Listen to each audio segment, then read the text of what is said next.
Okay.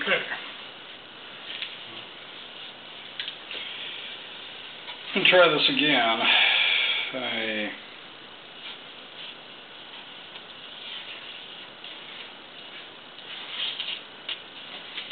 had made a recording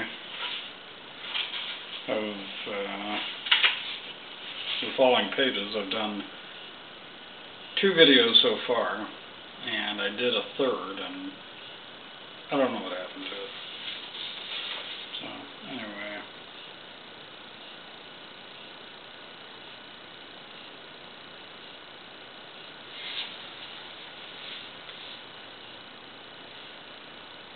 I think where I left off last time was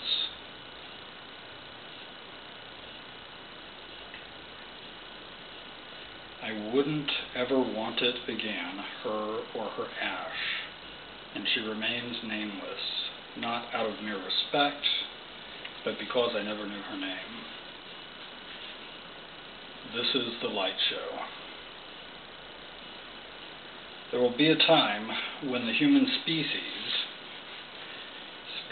for the sake of brevity, matures as collective enough to finally catch on to a larger guiding vision, that the benefits, our birthrights of evolved intricacy, of mutual nurture of consciousness, far surpass the miserly, limited advances of division, hierarchy, competition, and exploitation. I am almost boring myself to death reading this. It's just so obvious that people don't get it. So, official authority will dissolve under the far more closely looming presence of subtle, native, arguably supernatural influence upon ourselves, of one another, and the cosmos, micro and otherwise. Every form of government that has failed, as they all have, and all shall, bar none, will be finally bared as short-sighted and clumsy models for, or small-minded attempts at getting to, our natural depth of life involvement, unimpaired by hostilities that all, at present, on some level, has in their heart, seated there by the truth, whatever your useless name for it. Scratching out the ways by which this inner or experientially local world we share can be at least intuited and persuaded from the astonishing depth of our hearts, we can only begin with an intimate look at our individual minds, constitutionally. It is more than merely vital we see through the pathological aegis of our personalities to penetrate our deeper structures of motivation, idiosyncratic biases, and driving desires and unbeknownst visions. If you have questions of why this might be vital, quit reading now and turn your TV back on. It is not my aim to hurt anyone. Chimera are the comings and goings of our superficial reality internally. Chimera are ghosts, basically. And externally, that aspect of experience I call ambient reality. Hot air conveys all influence, each upon another's superficial inner world. This is what is referred to in Buddhist scripture as the inner and outer tangle, and it is a tangle of ghosts. What is most interesting about life is not in what you do as compared to others, but that there is anyone here to do anything at all. Nameless, is there anyone here at all? Of local and ambient, the inner and outer, local is the most essential study to make. And into the motions of our frantically sloshing minds, their content most fitting to be with near tearful wonder at this inexplicable mystery. the bloom of this abstruse consciousness, the abyss of our true selves, we must not stop until the bottom. The bottom, which way even is up. I would like to encourage you now to begin thinking for yourself. Do you know how to think for yourself? The only place to begin is in nothing you have ever known, or been shown, or told. If you have to pretend this life is really happening, and that you don't know where it came from, what it is doing, or where it is going, then pretend. Fake it till you make it. That will get you close to your original self, beyond this world's insidious, self-imposed catechism. Once you acquire a knack for fundamentally thinking for yourself, there is only one direction left for you, and it is the only direction that at all matters. It is toward the realization that you are at the perpetual origin of being, an achievement due to having which you may decide never to think again. Even if only superficially agreeing with the idea, nonetheless it is a fact, and we can only begin from the fact that the reality of our life is much more than our thought and language are capable of accessing and describing. In this impenetrable illiteracy, we are continually children, whether in lotus position, on our knees with clasped hands, in the laboratory, or behind our desk at the bank.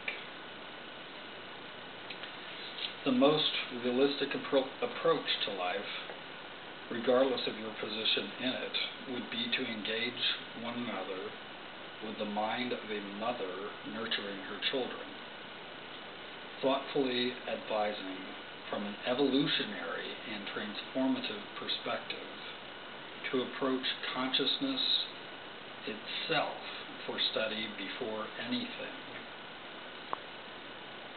to engender interest in the fact of consciousness well before interest in any of its fleeting objects, material or conceptual. For the foundation for the investigation and scrutiny of society, career, and reality itself is our very sentience. As obvious as it may seem to say, consciousness is that by which all is first accomplished. Consciousness constitutes the knowing of, and so on. The species has not achieved its anomalous and prodigious successes on this planet and elsewhere due to physical strength and prowess, tooth, claw, etc., and certainly not because of colored paper, but only by the exploration and implementation of our vastly capable ingenuity of mind and our ability to care for one another and to effectively cooperate. Co-operate.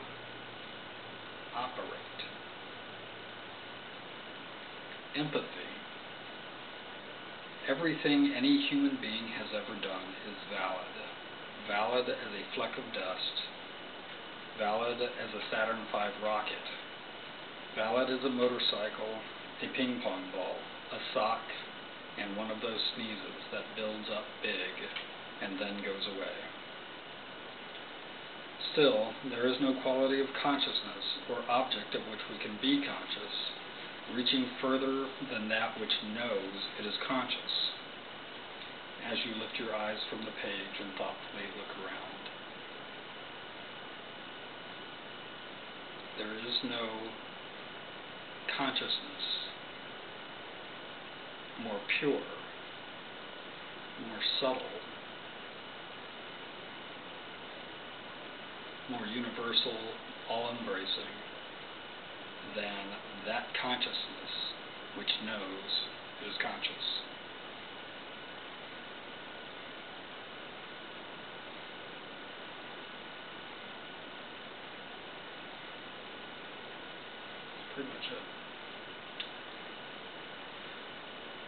Consciousness is the foundation of existence, and depending on the analysis, consciousness can be seen as the only thing in existence.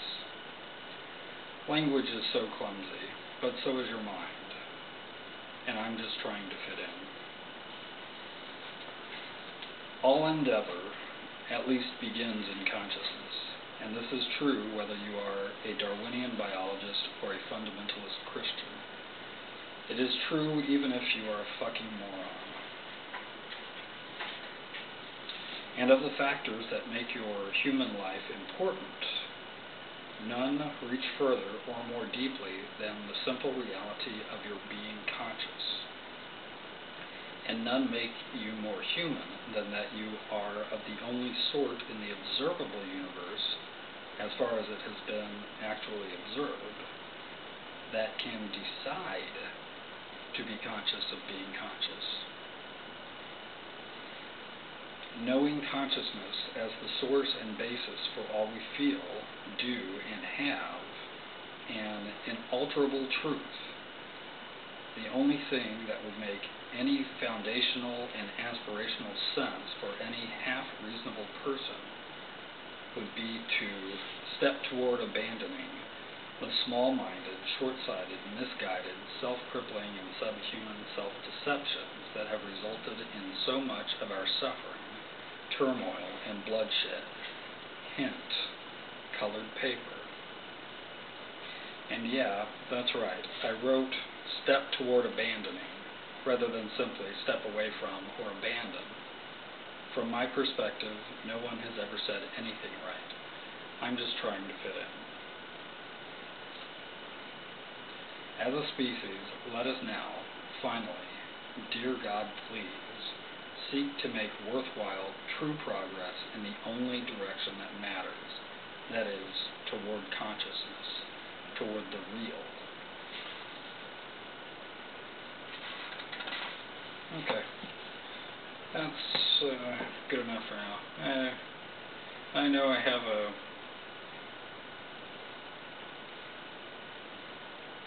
kind of wry, of course, and sarcastic and kind of maybe at times jackassy sense of humor. So go fuck yourself.